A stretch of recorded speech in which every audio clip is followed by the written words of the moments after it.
안녕하십니까. 민주정편에서 진행하는 복지국가 팟캐스트 이게 나라다 시간입니다. 국민 행복을 위해서 기존의 방식으로는 안 된다라고 다들 생각하고 계시죠? 그래서 새로운 길을 찾아 나서야 되는데요. 바로 복지국가로 가는 길입니다. 복지국가 팟캐스트 이게 나라다는 국민이 행복한 복지국가 시대를 선도하는 정책 시사 방송이 될 것을 약속드리겠습니다. 오늘도 역시 이상희 교수님 함께해 주시겠습니다. 안녕하십니까? 안녕하세요. 복지국가 소사이어티 공동대표 맡고 있는 제주대학교 의과대학 이상희 교수입니다. 네. 요즘에 제 주변에 이게 나라다를 들으면서 공부하신다는 분들이 굉장히 많아졌어요. 아, 좋은 일입니다. 네. 그리고 내용이 굉장히 알차다. 노트를 펼쳐놓고 적어가면서 듣는다. 이런 분들도 계시고요. 네. 아, 희망이 보입니다. 네. 그 사실 엊그제인가 신문에 크게 나왔는데요. 네. 아마 동아일보인가요? 거의 톱으로 나왔던데 문재인 대통령께서 이제 그 적폐청산에서 민생의 문제로 네. 이제는 전환을 하겠다 이런 의사를 분명하게 밝히셨다고 그러면서 네. 아주 대서특필했더라고요. 네. 그게 바로 이게 나라다 아니겠습니까? 네. 지난 겨울 촛불 혁명 때 우리 국민들이 이게 나라냐 이렇게 외쳤지 않습니까? 네. 이게 나라다. 이걸 이제는 구체적으로 체감할 수 있도록 네. 문재인 정부가 보여주겠다. 네. 이런 결의를 또 국무위원들에게도 또 말씀하셨더라고요. 네. 그렇다고 적폐청산 안 하는 건 아니고요. 검찰총장도 얼마 전에 얘기했지만 계속 수사라든지 관련된 불법 행위들을 했던 사람들에 대한 처리나 처분은 계속 하는데 복지라든지 이런 부분에도 더 힘을 쏟겠다. 뭐 이렇게 받아들이시면 될 것 같습니다. 그러니까 적폐청산은 네. 과거를 정리하는 거잖아요. 네네. 과거의 문제를 이제 해결하는 거고 그렇다고 미래로 가지는 건 아니니까 저절로 네. 이제 미래로 가기 위해서 노력을 구체적으로 하시겠다. 이거는 이제는 그 정책을 중심으로 이제 큰 정치를 하시겠다라고 하는 그 비전의 발표가 아닌가 저는 이렇게 생각했습니다. 네. 오늘도 지난 시간에 이어서 노동 관련된 이슈를 좀 다뤄볼 텐데요. 오늘 주제는 통상임금입니다. 통상임금 이렇게 하면은 좀 어려울 수 있습니다. 그래서 이 통상임금이 무엇인지부터 한번 살펴보겠습니다. 통상임금 교수님 설명해 주시죠. 네, 통상임금이라고 하는 용어는 근로기준법에 등장하는데요. 근로기준법 제56조는 연장, 야간, 휴일 근로에 통상임금의 50% 이상을 가산해 지급하도록 명시하고 있습니다. 그런데 정작 통상임금이 뭔지 그 개념에 대한 언급은 이 법률에는 전혀 나타나 있지 않습니다. 다만 하위 법령인 근로기준법 시행령 제6조에 이렇게 나와 있습니다. 통상임금은 정기적이고 일률적으로 소정의 근로 또는 총근로에 대해 지급하기로 정한 시간급, 일급, 주급, 월급 또는 도급 금액을 말한다. 이렇게 명시된 게 전부입니다. 그러니까 이런 거네요. 예를 들어서 야간 근무할 때는 통상임금의 50%를 더 줘라고 법에 돼 있는데 맞습니다. 구체적으로 통상임금이 뭔지는 얘기를 안 하면서 시행령에 그냥 일률적으로 주는 뭐 시간급이나 일급 이런 거는 통상임금이다. 이렇게만 돼 있는 거군요. 그러니까 두 개의 형용사가 나와요. 정기적. 또 하나는 일률적. 그 정기적이라고 하는 것은 시간상의 개념이죠. 개념이고. 일률적이라는 것은 특정 인을 뽑아서만 주는 게 아니라 특정 조건에 해당되는 사람에게는 다 준다 이 말 아니에요. 그래서 의사 면허를 갖고 있다. 그럼 의사 면허 수당. 뭐 어떤 기술을 갖고 있다. 기술 자격. 그럼 기술 수당 이런 식으로 그 특정 그룹에게 일률적으로 그러니까 정기적 일률적 요 말만 하위 법령인 시행령에 나와 있고 원래 법률인 근로기준법에는 이 개념이 전혀 나와 있지 않는 거예요. 그러니까 이제 굉장히 모호하고 애매하게 되다 보니까 이것을 해석하는 회사마다 다르게 해석할 수도 있고 그래가지고 노사 분쟁의 빌미가 굉장히 많이 됐었다. 뭐 이런 얘기들이 있는데 그런 거죠. 네, 그렇습니다. 제가 볼 때는 이 근로기준법을 입법할 때 애초에 이게 입법의 오류 같습니다. 입법의 한계라고나 할까요? 그러니까 근로기준법에서 통상임금이라는 말을 사용하기 시작했으면 통상임금이라 하면 뭐다 이렇게 개념 정의를 법률에다가 정확히 해줘야죠. 이걸 안 해놓으니까 하위 법령으로 넘겨놓고 하위 법령에서도 또 구체화시키지 않고 모호하게 그냥 그 정기적 일률적이다라고 해버리니까 이제 이런 문제가 생긴 것 같습니다. 결국 통상임금은 노동의 대가를 산정하는 데 사용되는 일종의 그 씨앗, 씨앗이 되는 돈이다. 기반이 되는 돈이다. 근거가 되는 돈이다. 이렇게 볼 수 있는데요. 근로기준법은 아까 제가 말씀드린 대로 연장, 야간, 휴일 근로를 한 근로자에게, 노동자에게 시급의 50%를 더 주도록 하고 있는 거 아니겠습니까? 네. 그런데 이 시급의 50%라고 하는 이 할증률 50%를 곱하게 되는 기준이 되는 임금이 있죠. 이게 바로 통상임금인 거죠.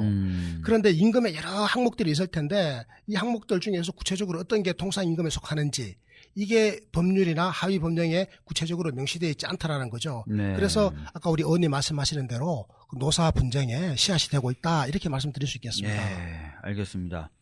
뭐 그나마 이제 시행령 6조에 규정이 되어 있는 내용은 아까 말씀하셨던 것처럼 정기적이다, 일률적이다 이렇게 되어 있는 건데 요 개념만 가지고 대충 보면은 뭐 기본급은 당연히 좀 포함될 것 같고요. 그렇습니다. 그다음에 직무수당이나 직책수당, 기술수당, 면허수당, 위험수당 같은 것도 대부분 아까 말씀하셨던 대로 요건을 갖추면 주게 돼 있고 일률적으로 주게 돼 있고 정기적으로 주게 돼 있으니까 포함될 것 같고 뭐 다른 어떤 것들이 좀 있을까요?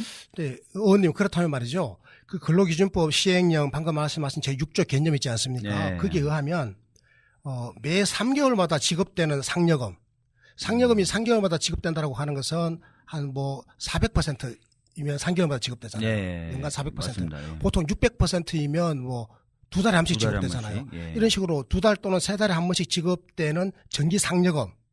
그리고 연월차를 사용해야 되는데 사용하지 않으면 왜 수당으로 이거 받지 않습니까? 네. 그 연간 15일의 연월차 수당에서 자기가 사용한 그 휴가를 빼고 연간 15일에 연월차 휴가에서 자기가 쓴 걸 빼고 나머지 날짜에 대해서 수당으로 받는 경우가 있는데요. 네. 이거 이제 연월차 수당이라고 그러고요.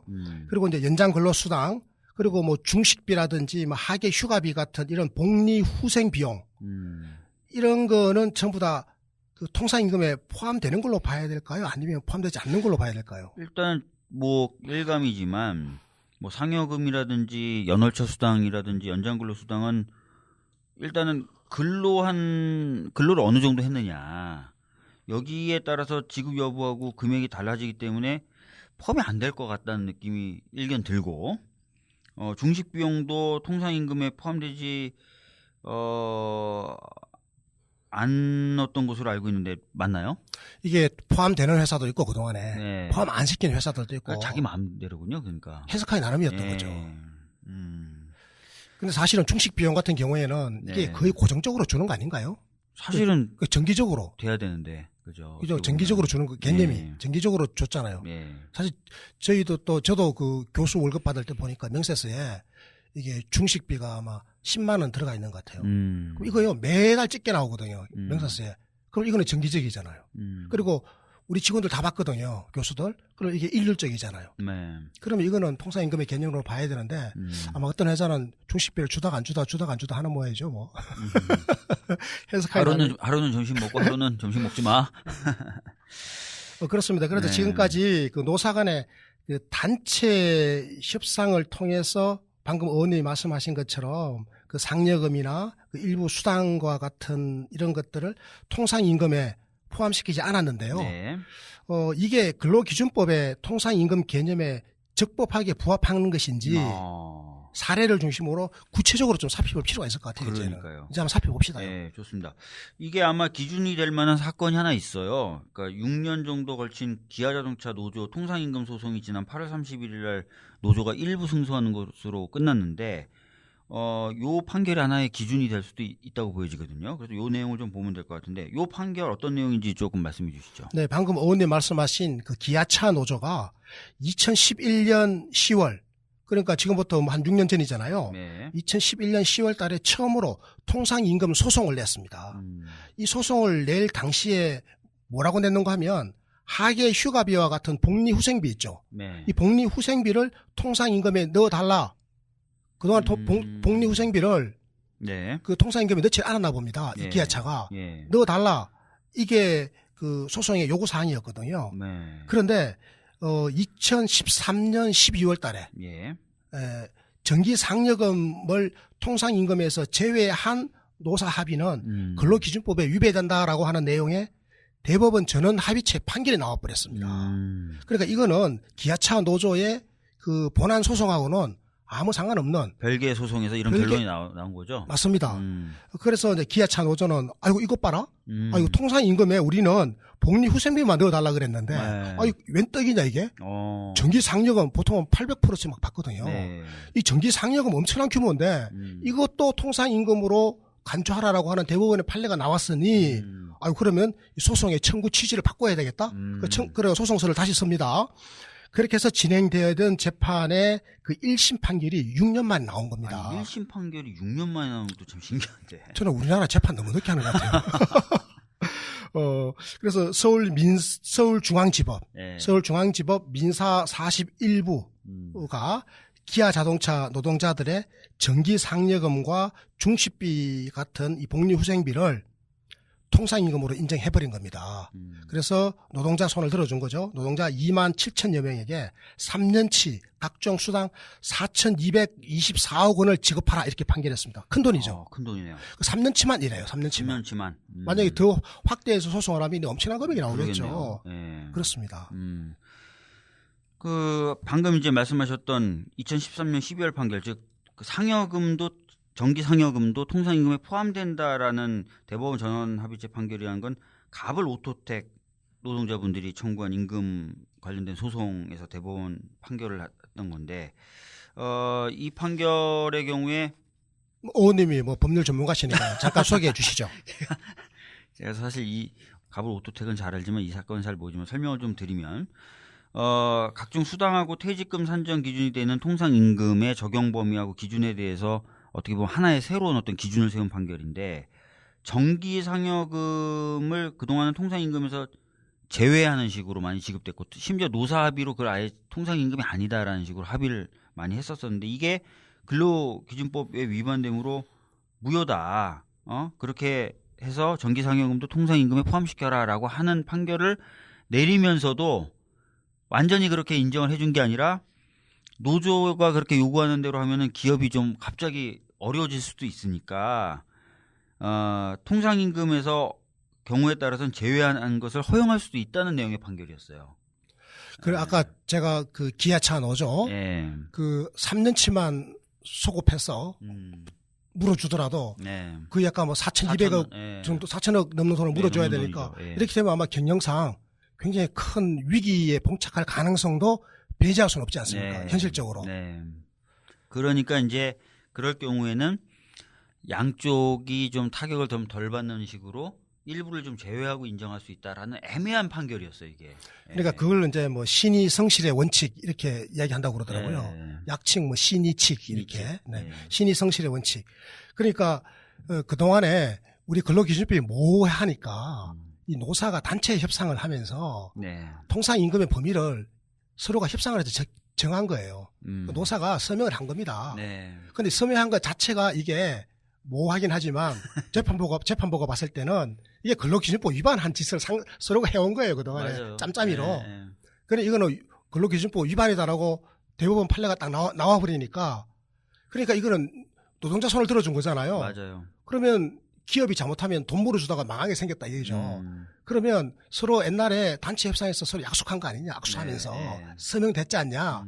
그랬으면 회사가 망하게 해서는 안 된다. 왜냐하면 이것은 약속했던 그 신의를 지켜야 될 필요가 있다. 그 신의에 성실해야 될 원칙을 그러면 어겼다라고 하는 측면이 있으니까 요거는 좀 사측에 손을 들어준 거죠.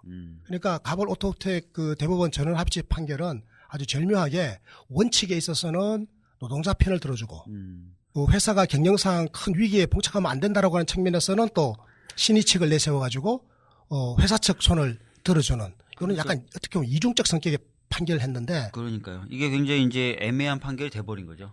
그러니까 아까 말씀하셨던 것처럼 전기상여금 통상임금에 포함돼야 된다. 여기까지는 좀 명확하고 분명했는데 그 뒤에 그렇게 되면 회사가 망할 수 있으니 회사와 그 노동자 간에 있었던 여러 가지 합의라든지 이런 거에 따져봤을 때 회사가 급격하게 타격을 받을 만큼 갑자기 돈 주는 건 좀 어렵다. 이런 판결이 돼버린 거잖아요. 그죠? 그런데 기아 자동차 1심 판결에서 1심 판결이 6년 만에 나왔지 않습니까? 2011년에 걸렸던 게 2017년에 판결이 나왔으니까 6년 만에 판결이 나왔는데 그 판결의 결과는 노동자 손을 들어줬단 말이죠. 그렇죠. 그래서 기아 자동차가 4천억 물어주면 우리 회사 망한다. 경영상 위기가 온다라고 하니까 재판부가 한 말이 아주 걸작이에요.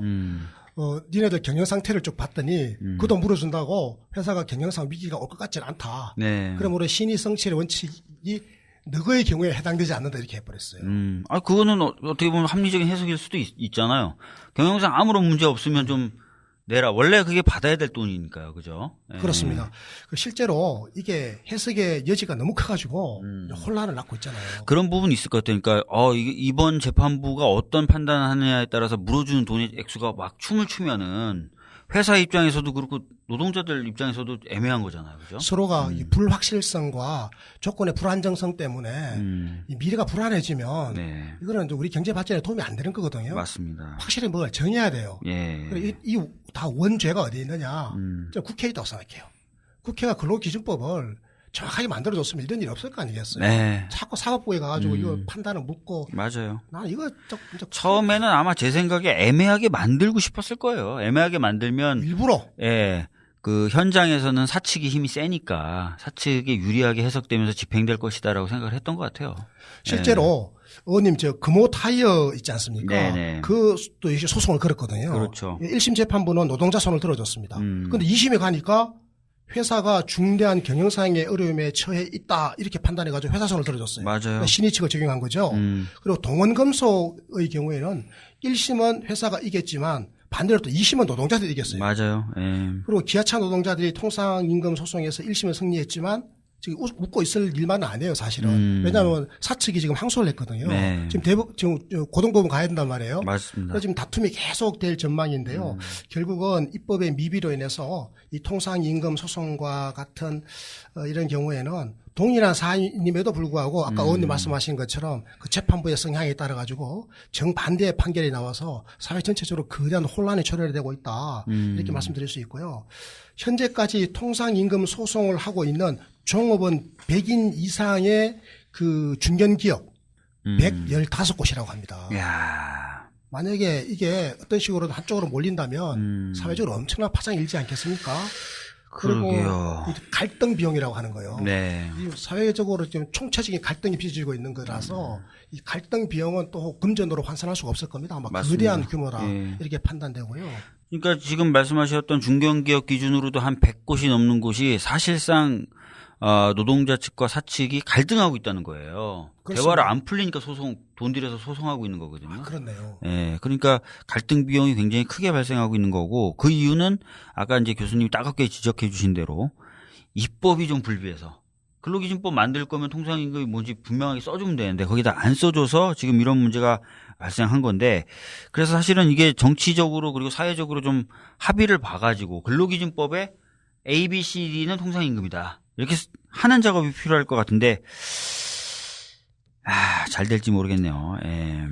근로기준법 자체에 저는 통상임금의 개념을 네. 좀 구체적으로 좀 명시하고 최대한 네. 약간 뭐 융통성이 발휘돼야 될 부분만 시행령으로 하위법령으로 위임하는 게 좋겠다 이런 생각입니다. 네. 그게 맞죠. 뭐.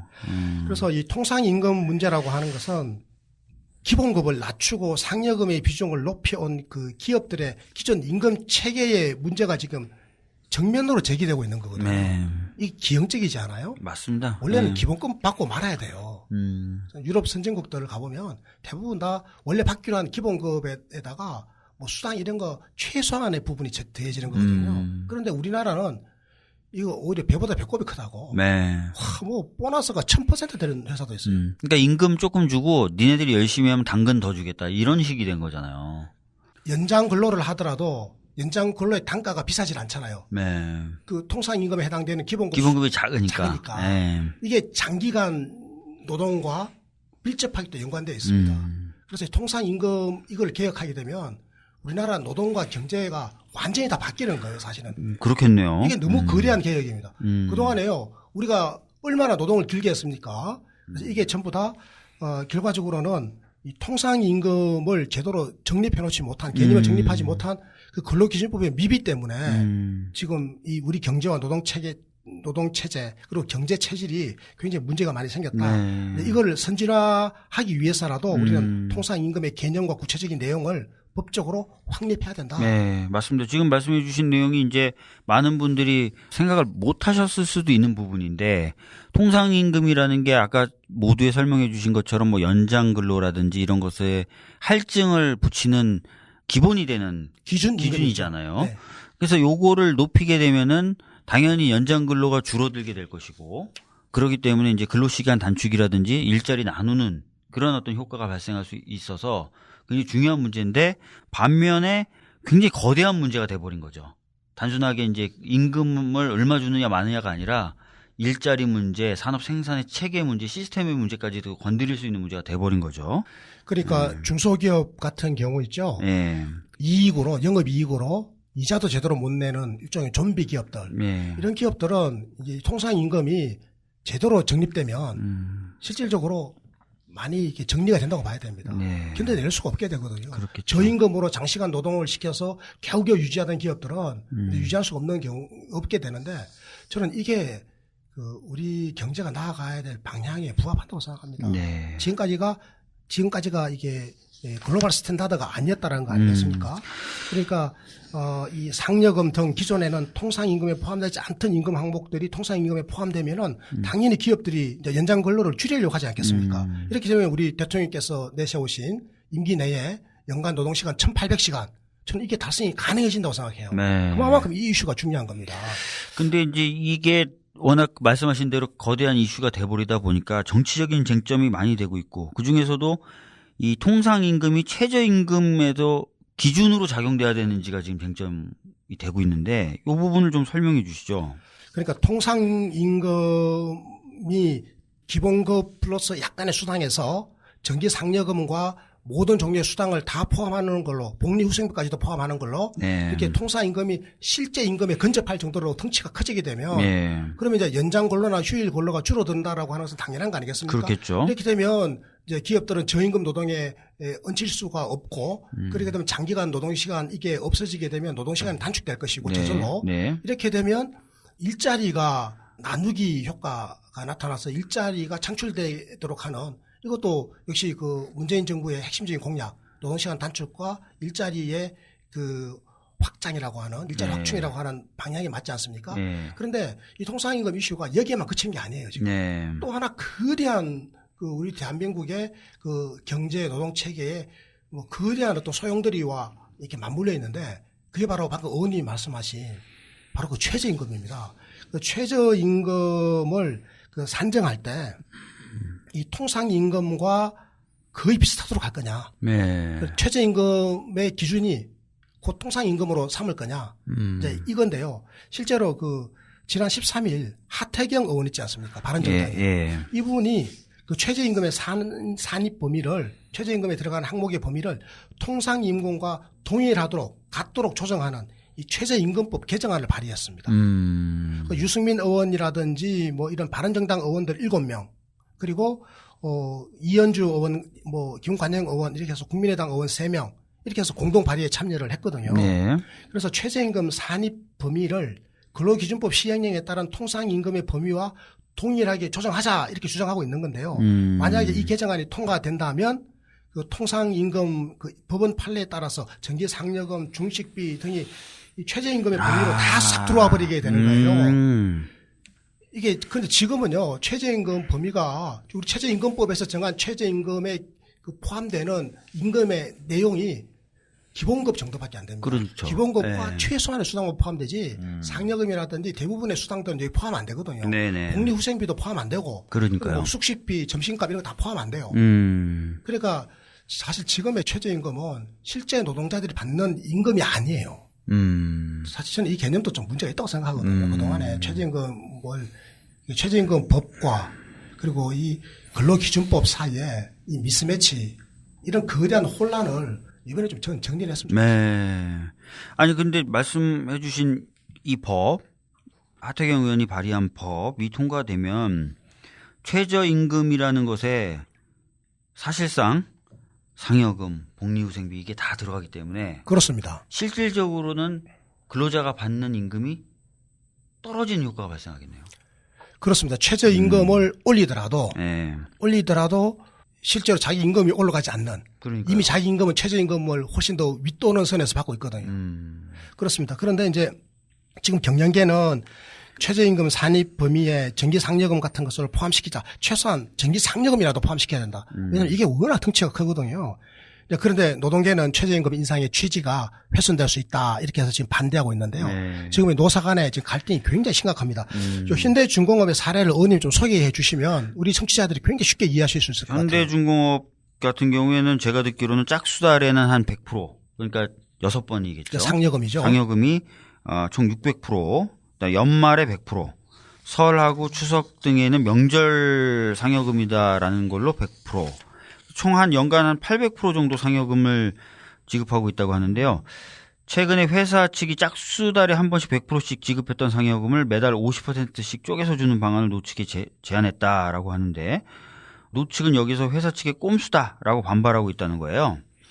회사가 왜 이런 제안을 한 거죠, 노측에? 그러니까 근로기준법 시행령 제6조에 보면 네. 정기적, 일률적 개념 나왔지 않습니까? 네. 2달에 한 번씩 주는 거는 그동안에 정기적이라고 보지 않았던 거예요. 일률적인 건 맞는데 상여금은 똑같이 주니까 모두에게. 네. 그런데 2달에 한 번씩은 정기적이라고 간주하지 않았던 거고 그동안에 노사가 그 협상을 통해서 정기적이라고 간주해 왔던 거는 매달 주는 거라야 되거든요. 그러니까 2달에 한 번씩 주던 상여금을 2달에 100%인데 한 달에 50%씩 매달 줘버리면 네. 이게 정기적이 돼버리잖아요. 빼도 박도 못하게 정기적이잖아요. 네. 기본급이 50%가 상여금이면 굉장히 큰 돈이거든요. 네.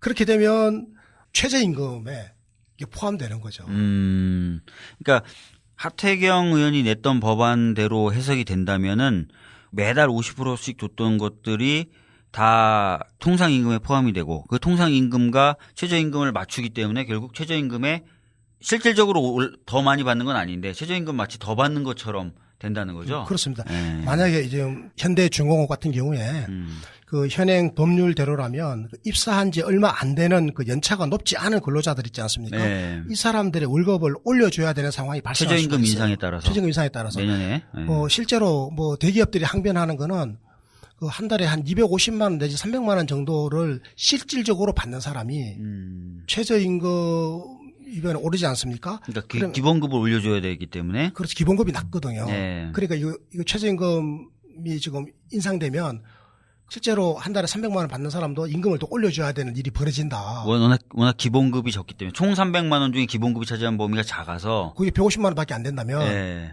이제 그게 만약에 160몇만 원, 190만 원 이렇게 올라간다면 네. 이제 그렇게 상황이 달리 전개되겠죠. 네. 그래서 내년부터 지금 최저임금이 시간당 1,060원이나 오르지 않겠습니까? 네. 이게 지금 문제가 되는 거죠. 결국 사측은 이 상여금 분할을 통해서 그 최저임금 인상으로 인한 임금 부담을 회피하려고 하는 거죠. 하여튼 머리들은 굉장히 잘 써요. 그러니까 이쪽에서 약간 좀 올려주려고 했더니 그 올려주는 제도를 역이용해서 또 떨어뜨리려고 또 하고, 그죠? 그런데 사측 입장도 저는 이해가 가는 부분이 있습니다. 네. 특히 조선업종 같은 경우에는 네. 수주 물량이 적잖아요. 네. 그래서 경영이 매우 어렵죠. 그래서 잘못하다가는 지금 이 최저임금법을 위반할 수가 있습니다. 네. 돈을 못 주니까요. 실제로 조선업종에서는 한 20-30% 정도 인원을 구조조정을 했거든요. 현재 네. 경영이 어려워가지고 지금 뭐 배를 지금 못 만들고 지금 손 놓고 있는 것도 있단 말이죠. 네. 이런 상황이라고 하는 것도 우리가 좀 감안해줄 필요가 있긴 있습니다. 그렇군요. 하여튼 뭐 지금까지 쭉 말씀해 주셨던 거 좀 종합을 해보면은 최저임금이 이제 내년에 16.4% 인상돼서 7,530원이 되는데 연봉에서 최저임금 부분, 즉 기본급하고 아주 최저임금에 그 산입되는 일부 수당들, 그런 것들 비중이 작았던 회사들의 경우에는 임금 상승 효과가 대폭 일어나는 거죠. 그죠? 맞습니다. 예. 그 경우에는 오히려 이제 최저임금 인상이 이걸 부담을 감당할 수 있는 업체들은 임금이 쫙 오르고 감당 못하는 기업들은 임금이 안 오르거나 근로기준법 위반 효과가 발생하면서 큰 편차가 좀 벌어질 수도 있는 그런 문제가 발생할 수 있어서 이 최저임금 산입 범위에 대한 개선 방안이 동시에 필요하다. 최저임금 인상시키려면 이런 얘기가 나오고 있는 거죠. 그죠? 그렇습니다. 그래서 오히려 최저임금 제도라고 하는 것이 그 저임금 근로자를 보호하기 위한 건데 오히려 대기업 근로자를 보호해가지고 대기업 근로자 임금을 올려주는 효과 때문에 오히려 대기업에 다니는 사람들하고 비정규직이라든지 영세업체에 다니는 근로자들, 노동자들 사이에 임금의 격차가 오히려 더 커질 수도 있다는 거예요. 저는 이거는 상당히 개연성이 있는 설명이라고 생각해요, 사실은. 아까 우리가 통상임금의 개념을 정확하게 살펴봤지 않습니까? 그 개념을 다 우리가 통틀어서 이해해보면 대기업이나 경영계에서 하는 이 말도 어느 정도 일리가 있어요. 아까 의원님 잠깐 말씀하셨지만 그 여유가 있는 대기업의 경우에는 이제 대기업 근로자들 중에서 뭐 한 달에 거의 한 250만 원, 300만 원 받는 사람들도 최저임금이 뭐 한 157만 원, 160만 원, 170만 원 이렇게 올라가게 되면 임금이 올라가지 않겠습니까? 네. 최저임금이 올라가게 되면 또 상여금도 같이 커지는 거고 이런 순환이 반복되다 보면 대기업은 임금이 계속 올라가거든요. 그렇겠죠. 그러면 경영 사정이 좋은 대기업이든 경영 사정이 나쁜 대기업이든 거의 동일하게 무슨 짓을 할 건가 하면 하청 기업을 쥐짤 겁니다. 이 부담을 대부분 다 하청 기업에다가 전가시킬 거거든요. 그럼 하청 기업은 이중의 폭격을 받습니다. 자기네들 스스로도 지금 최저임금 근로자들이 너무 많아서 네. 노동자들에게 최저임금 올려주기도 버거워서 지금 회사가 망할 판인데 그 대기업들이 자기네들의 부담을 또 전가시켜버리기 때문에 이렇게 되면 심각한 우리 경제에 대혼란이 오거든요. 네. 이 문제의식도 사실은 우리가 주의 깊게 들여다봐야 된다. 왜냐하면 우리가 문재인 정부나 더불어민주당이라든지 문재인 정부를 또 지지하는 국민들 입장에서 볼 때는 이 나라를 온전하게 혁신해야지 뭐 거대한 소용돌이를 몰고 가버리면 잘못하면 혁신의 기회도 놓쳐버릴 수가 있지 않겠습니까? 네. 그렇군요. 최저임금위원회는 근데 이런 개선 방안들을 내년 1월 말까지 좀 제출하겠다고 하니까 논의 과정을 좀 더 지켜볼 필요가 있을 것 같고요.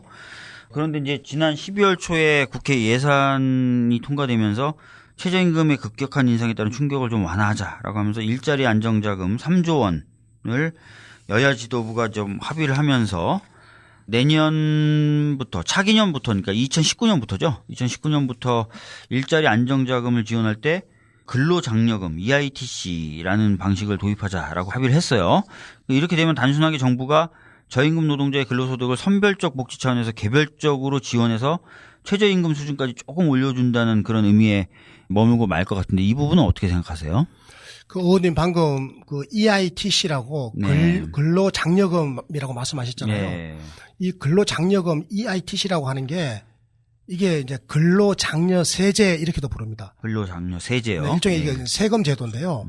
보통 세금은 소득이 발생하면 소득의 몇 %를 정부가 걷어오는 게 세금이지 않습니까? 그렇죠. 근데 반대로 정부가 소득이 있는 사람에게 너 소득이 있으니까 정부가 돈을 더 붙여줄게 그거 네. 도로 정부가 돈을 반대로 주는 겁니다. 네. 그래서 이게 마이너스 세금 이런 개념이거든요. 네. 보통 세금은 국고에 플러스가 되는 건데 네. 이거는 국고에 마이너스예요. 국고 거를 도로 보태주는 겁니다. 네. 근로장려세제는 어떤 경우에 활용하는가 하면 그 공공부조 있죠. 네. 우리나라 국민 중에서 한 3% 정도 그러니까 한 150만 명이 지금 공공부조 대상자거든요. 네. 국민기초생활보장 수급자입니다. 그 의원님 지역구에도 굉장히 많습니다.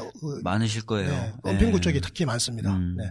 그런데 그분들은 국가로부터 매달 이제 생활비를 받아서 생활하시지 않습니까? 네. 그런데 이분들 중에서 일부 사람들은 근로 능력이 좀 있어요. 네. 뭐 많은 사람들은 뭐 고령이나 뭐 질병이나 장애로 인해서 아예 근로 능력이 없는데 네. 일부 사람들은 근로할 수 있는 능력이 있는데 여러 가지 이유로 근로를 못 하고 있는 경우가 있거든요. 네. 이런 분들에게는 정부가 일을 하십시오라고 자꾸 권장을 합니다. 그런데 한 달에 만약에 기초생활 수급비가 60만 원이라면 일을 해가지고 50만 원을 벌잖아요. 네. 그러면 정부가 60만 원에서 50만 원을 빼고 10만 원만 달랑 줘요. 그럼 언니 같으면 일하고 싶어요, 안 하고 싶어요? 굳이 일할 필요 없죠. 일해가지고 50만 원 받아오면 결과는 똑같이 60만 원 수입이에요. 네. 정부가 10만 원밖에 안 주니까. 그런데 집에서 가만 놀아도 60만 원을 주니까 똑같잖아요. 그걸 말라고 일해가지고 50만 원을 벌겠어요. 네. 그런데 우리 공무원들이 굉장히 정직하고 성실하고 부지런할수록 그런 걸 잘 밝혀내요. 칼같이 이렇게 환수하거든요. 일을 안 하려고 그러죠. 그러니까 정부가 EITC 근로장려세제라는 걸 도입하는데 어떻게 하는가 하면 당신이 수급비를 받으면 60만 원을 받지만 네. 일을 해서 만약에 당신이 50만 원을 벌어온다면 정부가 60만 원 중에서 거의 뭐 한 40만 원 정도 그냥 3분의 2 정도라든지 이건 정부가 매년 금액을 정합니다. 붙여줄게. 그럼 50만 원 버는 데다가 40만 원 붙여주면 합계 90만 원이잖아요. 네네. 일을 하면 90만 원을 벌고 일을 안 하면 60만 원 번 소득이 나오니까 일을 하시겠죠. 일을 하잖아요. 네. 그럼 이게 일을 하는 그 인센티브가 되잖아요. 네. 그래서 근로를 장려하는 세금 제도다. 이런 방식이거든요. 네. 이거는 그러니까 그 취지가 기초생활수급자들이 노동시장에 나가가지고 뭐라도 하라라고 자꾸 장려해 주는 게 취지인데요. 네. 근데 이게 최저임금하고 무슨 상관이 있습니까? 최저임금의 취지가 이건가요? 그래, 이거는 완전한 선별적 복지잖아요. 근데 최저임금은 이런 선별적 복지가 아니고 누구라도, 우리 국민 중에 누구라도 한 달에 157만 원, 이 최저임금은 받아야 된다. 그래서 최저임금 못 받는 사람은 없도록 법으로 그걸 가이드라인을 정해놓은 거이기 때문에 네. 이 최저임금은 이게 보편적인 원칙이거든요. 네. 근데 이 두 개를 지금 뒤섞어버린 거 아닙니까? 굉장히 심각한 문제가 생겨요. 네.